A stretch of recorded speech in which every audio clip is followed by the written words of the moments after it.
How's it going, everybody? It's the John Love Fox. Here's my show where I talk about anime, video games, cartoons, most notably Sonic and Ninja Turtles. And today, I am here to talk about some Spider-Man. So, I wanted to talk about two things. First, I wanted to talk about why I'm just not excited for Spider-Man Brand New Day. Just give you like my little take on that. And then, I decided to kind of make this a double feature type of video. So I'm going to be talking about two topics. So the first one's going to be about the MCU Spider-Man, why I'm just not excited for anything MCU Spider-Man related, or even Spider-Man Brand New Day for that matter. And then I'm also going to tell you about the Amazing Spider-Man and stuff, my opinions on it, and what exactly I like about it, and why I even think that Andrew Garfield's the best Spider-Man. So without further ado, let's get right into it. Alright, so for those who don't know, Spider-Man Brand New Day is the next live-action Spider-Man movie, a part of the MCU that's releasing. Some of the characters crossing over is Mark Ruffalo's Hulk, Florence Pugh's White Widow, and Jon Bernthal's The Punisher. Now, I'm not really interested in White Widow really appearing. I got nothing against the character, and I got really nothing, like I don't have a strong attachment to the character or anything.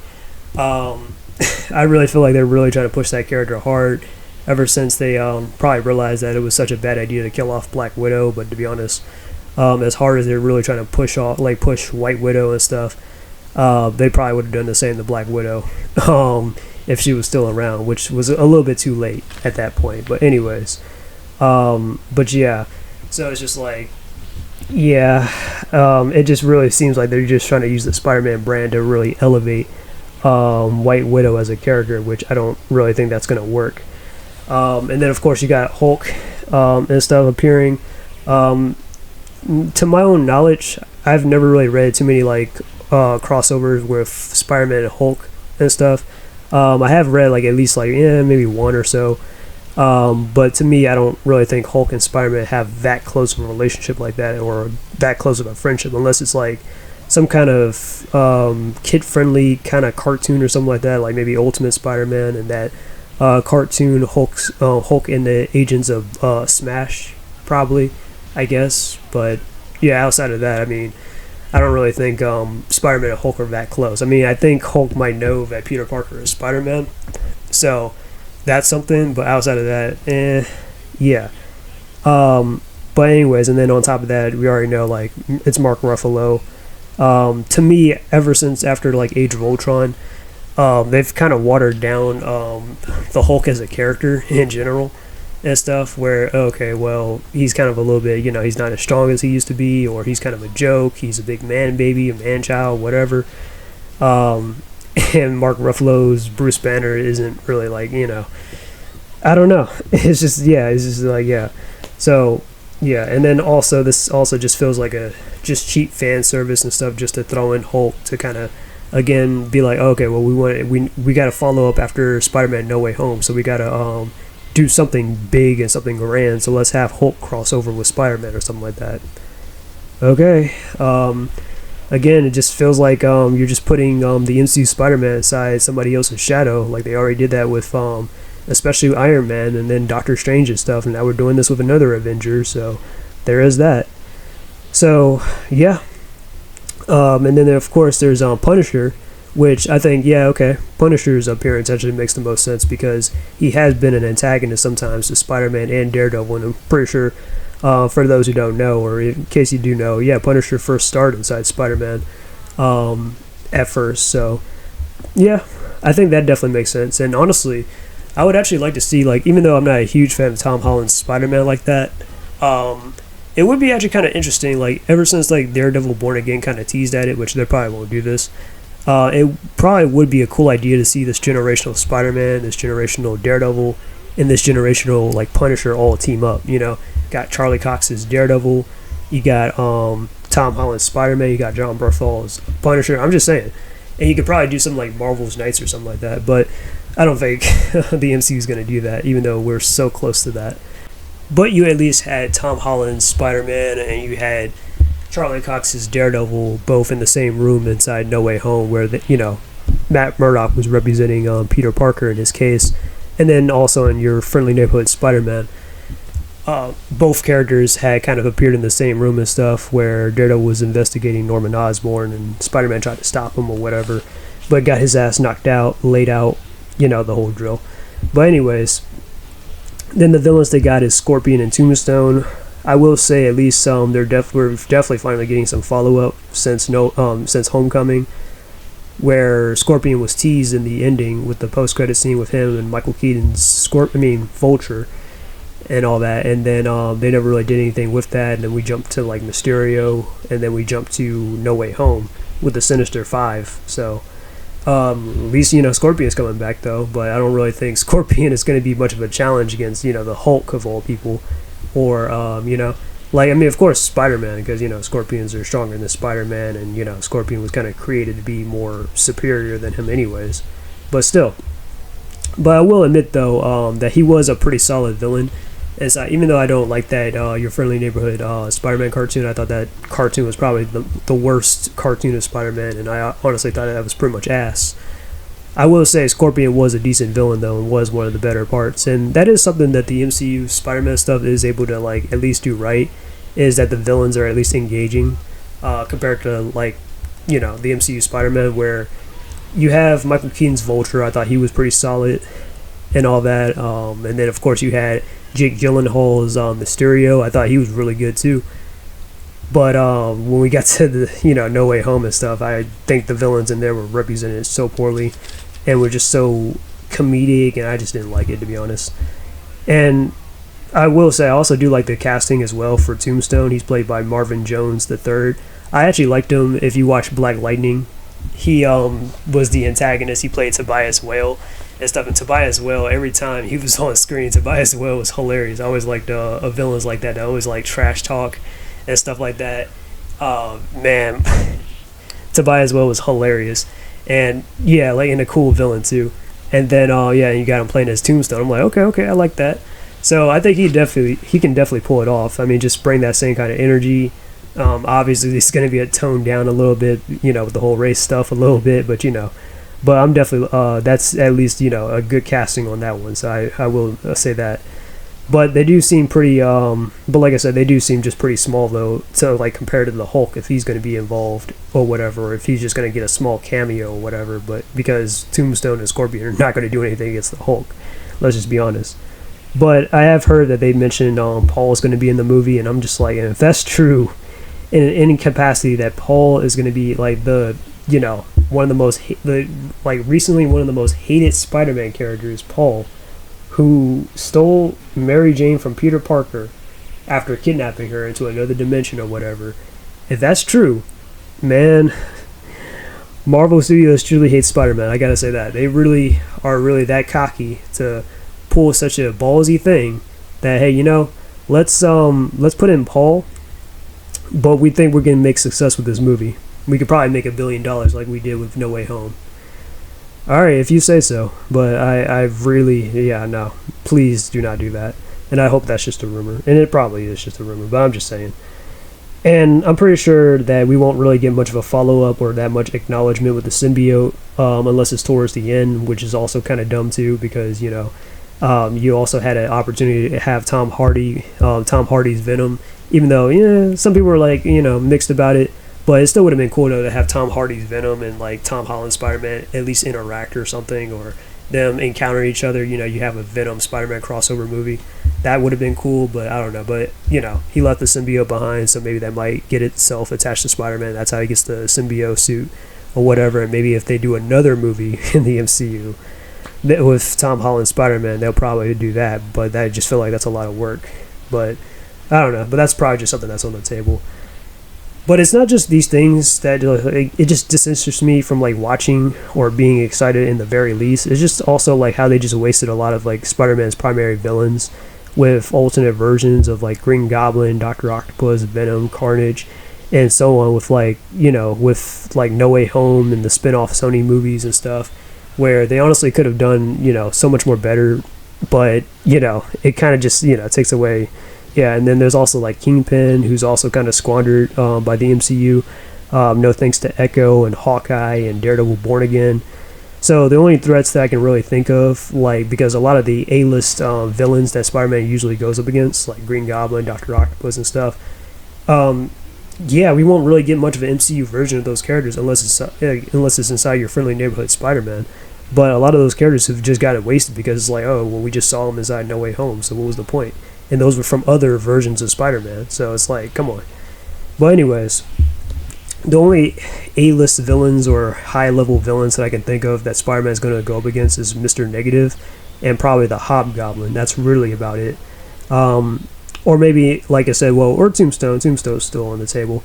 I also feel like it's kind of redundant to kind of focus on the MCU Spidey when Across the Spider-Verse needs a conclusion. And with all this in Avengers Doomsday, I don't really think Marvel is that creative enough to like really execute all these ideas and stuff. I mean, take a look at Endgame again and stuff. I know the hype and stuff has died down, but if you go back, I'm like, yeah, it was just like, well, we were just happy to see those like characters all in the same room.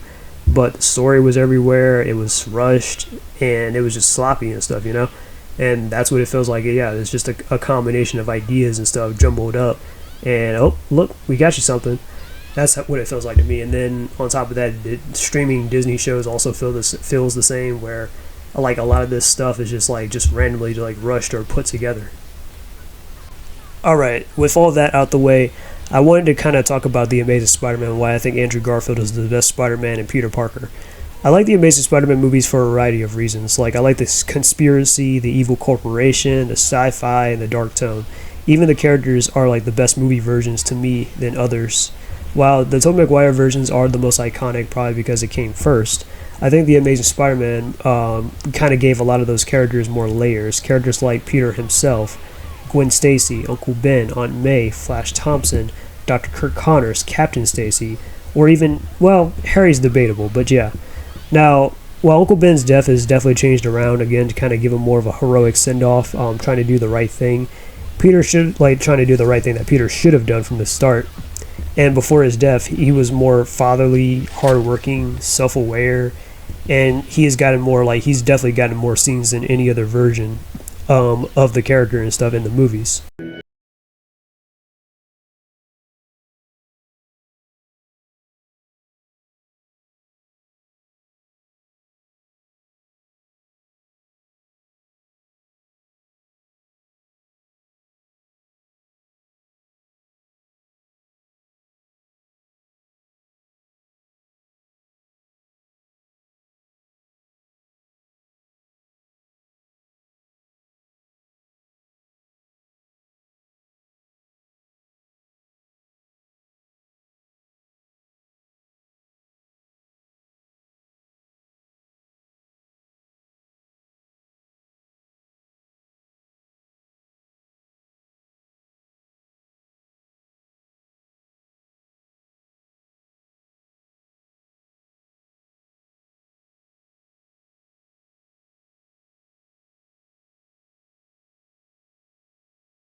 Then there's Aunt May, who didn't really miss either, where she stood, like, she had a lot of, like, great scenes with Uncle Ben and Peter, especially. The web slinger's absence has left a hole in the heart of the city. Believe it or not, even the New York City Police Department has joined the chorus of New Yorkers in hoping for the return of the web slinger. The entire world seems to be asking the same question. Where is Spider-Man? Too bad about that spider guy. Too bad he's disappeared. Seems like everybody really needs him. Where you going? I'm not sure. Peter, where you going?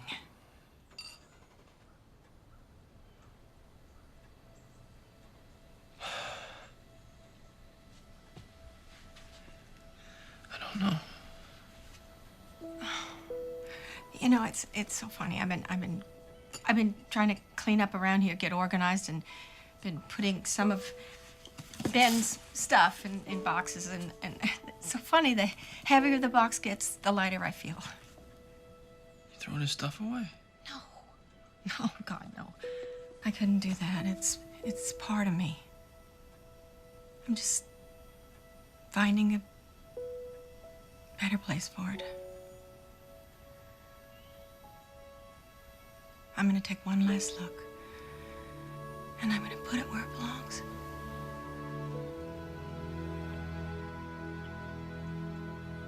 Then there's of course Flash Thompson. He felt like a legit character, going from like Peter's school bully and a rival into like one of the best, like into one of his best friends, just like in the comics and stuff. Because I mean, we all know, like, of course, you had that funny ass scene from the first Spider-Man movie where like Flash is like Peter's school bully and stuff like that, and he tries to pick a fight with him and stuff, and that was to kind of show off Peter's powers and stuff. And then he was in a relationship with Mary Jane, and so they broke up a quarter into the movie and stuff like that. But that's pretty much the extent of that version of Flash. But this Flash here, he feels like a like a really great character and stuff. Like, yeah, he's a school bully and stuff. He's kind of an asshole, but he has a good relationship with Gwen, where Gwen tutors him and stuff, and with Peter and stuff. He used to like walk over him and stuff until eventually, like, when Peter's uncle died and stuff, Flash tried to comfort him and be like, hey man, sorry about what happened to your uncle. Of course, before that, Peter, he kind of humiliated Flash in that basketball match and stuff, which Uncle Ben got on him about that. And then, by the end of the movie and stuff, Flash and Peter are on good terms. Like, Peter was like, oh, that's a nice shirt. He's like, oh, chicks dig him, and then there was a deleted scene from the Amazing Spider-Man 2 where, like, at the graduation and stuff, Flash is there and he's telling, Peter and Gwen and stuff, like, he's going to college and everything, and he has Gwen to thank for that, thanks to her tutoring.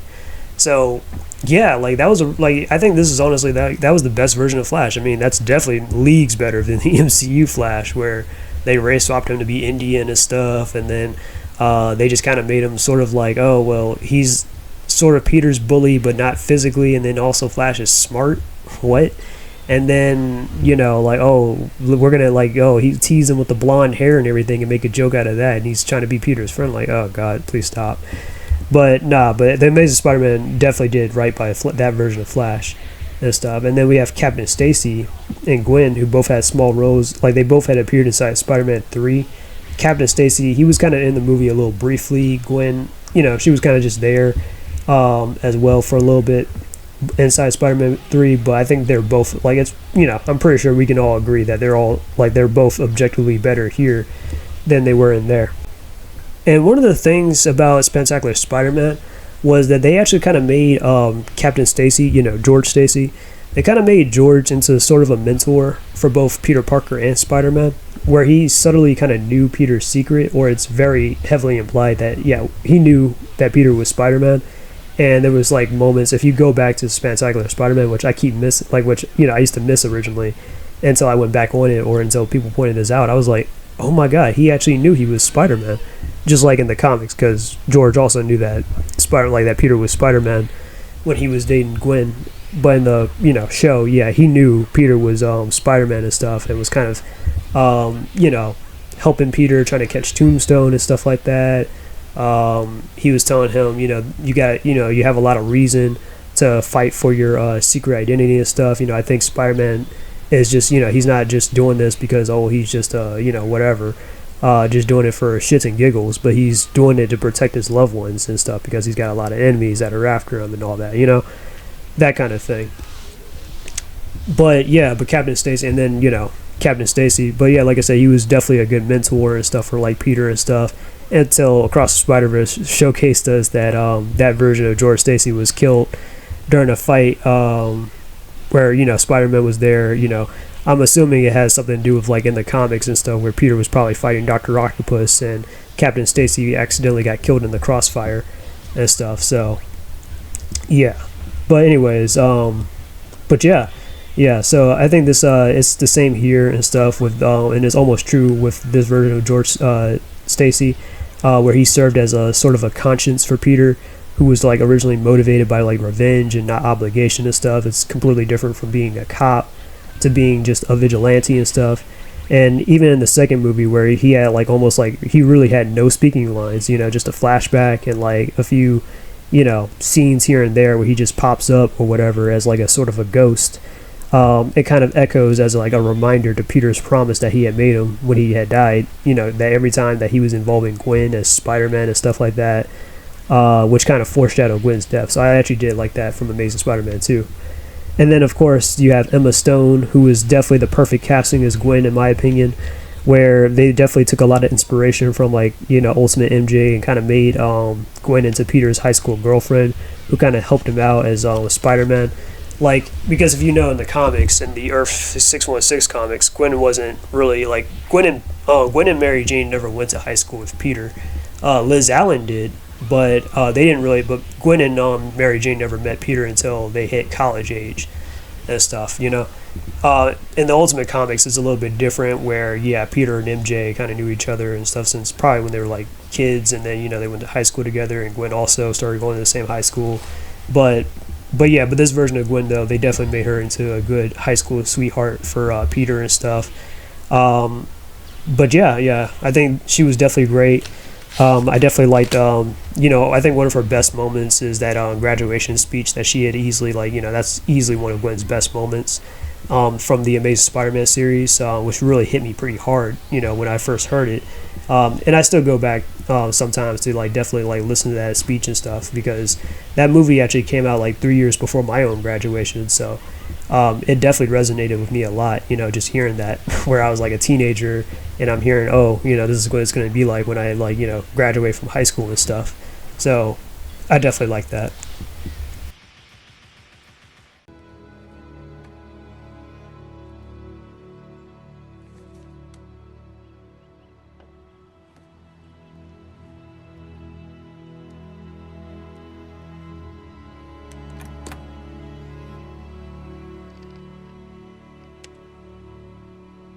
It's easy to feel hopeful on a beautiful day like today.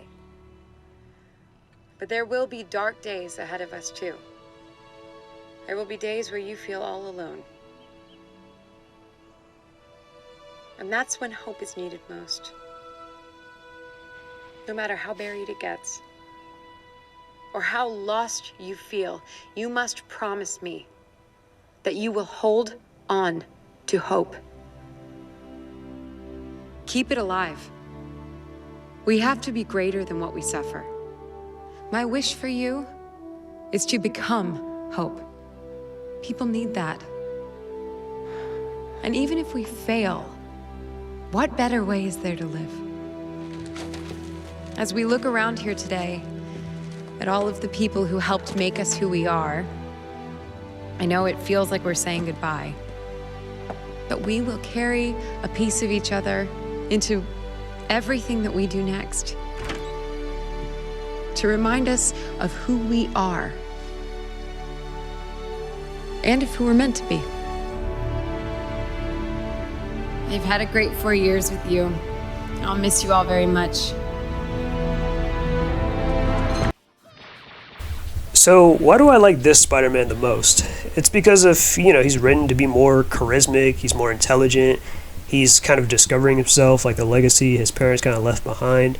Tom Holland's Spider-Man, he's kind of in the, shadow of the Avengers and stuff. He kind of lacks his own agency, and he's a little bit vague because they've hardly ever touched up on about his parents or about Uncle Ben or anything, and they yada yada his origin and stuff. So it's why would Tom Holland's Spider-Man be the best version of Spider-Man? You know what I'm saying? Unless you're a huge MCU fanboy or something. Then, of course, there's Tobey Maguire's Spider-Man, who's, he's fine in my opinion, but I feel like a lot of people are really just caught up in the nostalgia and stuff and they can't just let something go because it kind of created the golden standard for them that, this is how this character is supposed to be and stuff, And really, Tobey Maguire's Spider-Man mostly covers the surface level about Spider-Man, you know what I'm saying? So, yeah, it's kind of almost like Christopher Reeves' Superman or Chadwick Boseman's Black Panther, where, great casting, great actors and stuff, but people are so strongly attached to those actors that they just can't see past, the character, or they can't, the character can't, you know what I'm saying?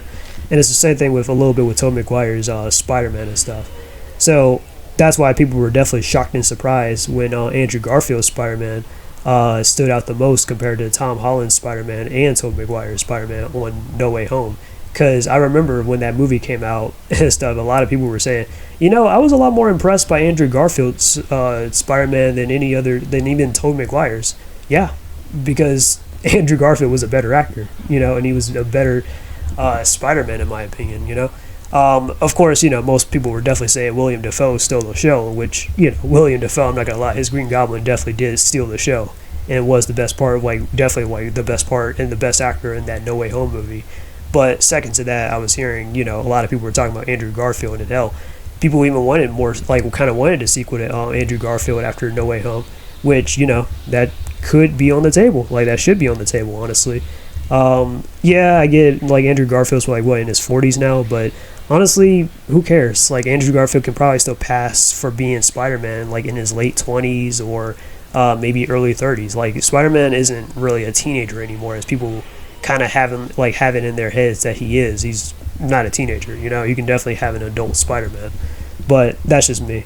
And I didn't really like how, No Way Home kind of stagnated, that version of Spider-Man as well, where he's kind of oh, well, he has been angry and stuff ever since. I mean, and I'm not saying he can't be angry, but it's a lot of stuff was going on or was about to go down and stuff. So it just feels well, that would be kind of weird for nothing to happen to that version of Spider-Man where, oh, well, ever since Amazing Spider-Man 2, when, they were setting up the Sinister Six and all that stuff and a bunch of other stuff. I'll get to that when I get to that, okay? But anyways, but speaking of which, of all three Spider-Men, pretty much all three Spider-Men are based off the Ultimate comics and stuff, the Ultimate Spider-Man. But the Amazing Spider-Man version actually does reference little things and definitely takes a lot more influences, like the basketball team thing where, in the Ultimate comics when Peter got his powers and stuff, he kind of took an advantage of it and joined the basketball team. In the Amazing Spider-Man, he didn't join the basketball team, but he at least, there was a, just a small little reference where he was, he was playing basketball with Flash and, he dunked on him and destroyed that basketball court and stuff like that. And then, of course, May's sternness, because May's a lot more stricter in the Ultimate Comics than she is inside the Earth 6161.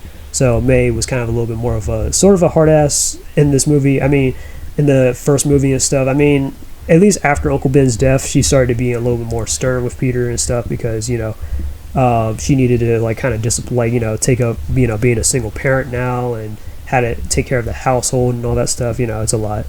And then of course, the high school girlfriend thing, with Gwen Stacy or Mary Jane. How Peter told Mary Jane that he was Spider-Man, and Mary Jane used to look out and take care of Peter and stuff like that as he's Spider-Man and stuff like that. It's kind of the same thing with Gwen in this situation.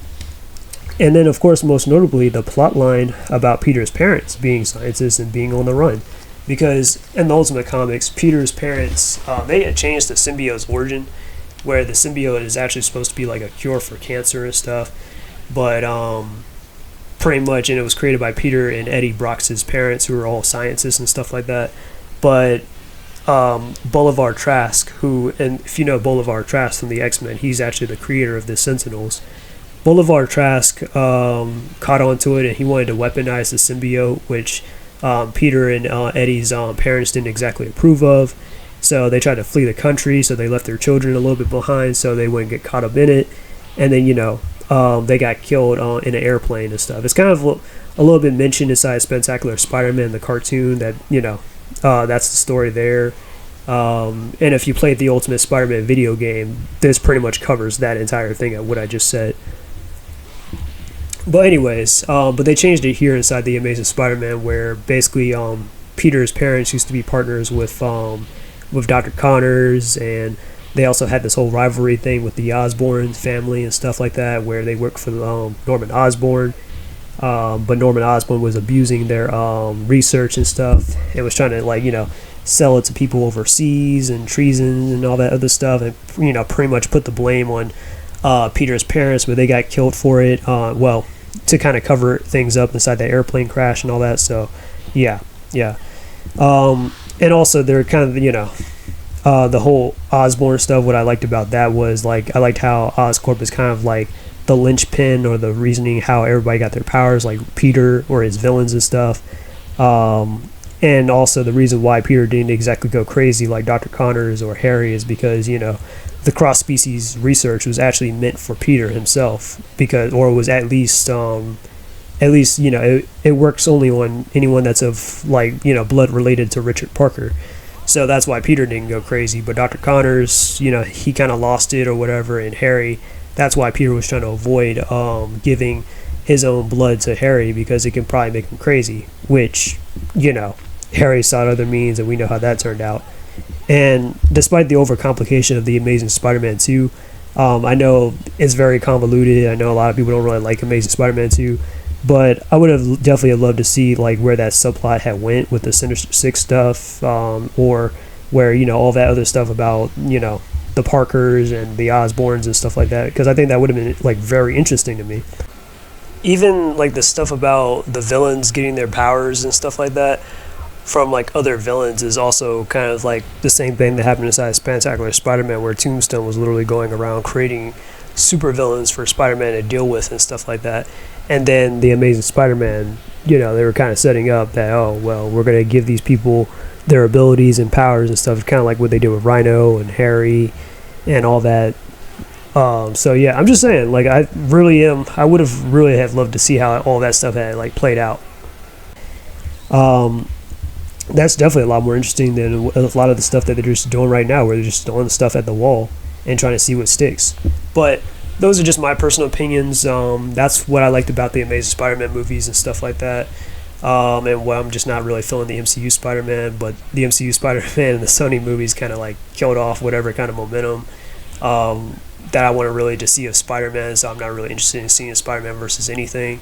What I would say that can probably fix Spider-Man for me is maybe do something a little bit miscellaneous, since Tom Holland isn't really aesthetic to come back as Peter Parker. You can always recast him and just do some offshoot universe where, it's Peter Parker and stuff, and he's dealing with this, that, and third. And just, I think that would be perfect, honestly, without trying to overcomplicate it with the multiverse or putting him with the Avengers and stuff like that. That's how I personally feel. And please, please, please, please, just age him up, okay? We don't need him in high school anymore. At least have him be in college or just as an adult, I'm just saying. But that's just how I personally feel in that. Tell me down below what you guys think. Do you guys like the Amazing Spider-Man? Do you guys like the Tobey Maguire stuff? Do you like the MCU Spider-Man stuff? They're all watchable, but to be honest, like I said, I prefer the Amazing Spider-Man to me. I don't really understand the hate the first movie got, which, I mean, I understand, like, sort of like, okay, well, people wanted Spider-Man 4 from the Tobey Maguire movies, but it's kind of like, well, Tobey Maguire kind of ran his course. I don't see what more you can really do with that version of Spider-Man, you know what I'm saying?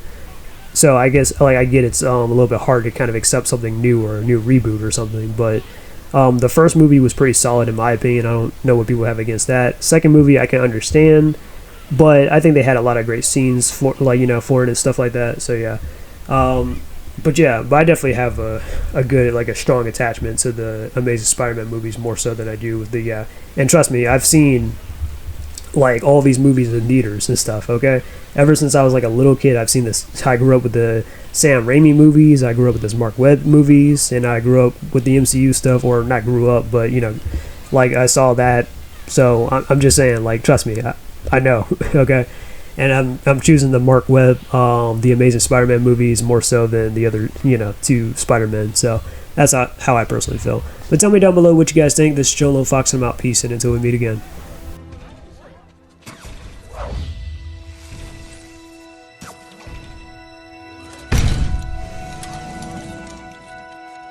Hey, Spider-Man.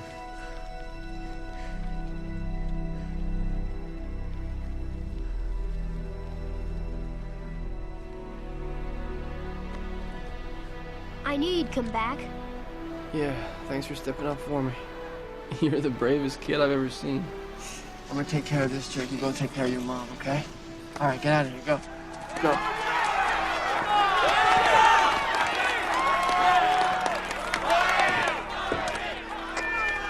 You'll fight me? You'll fight me now?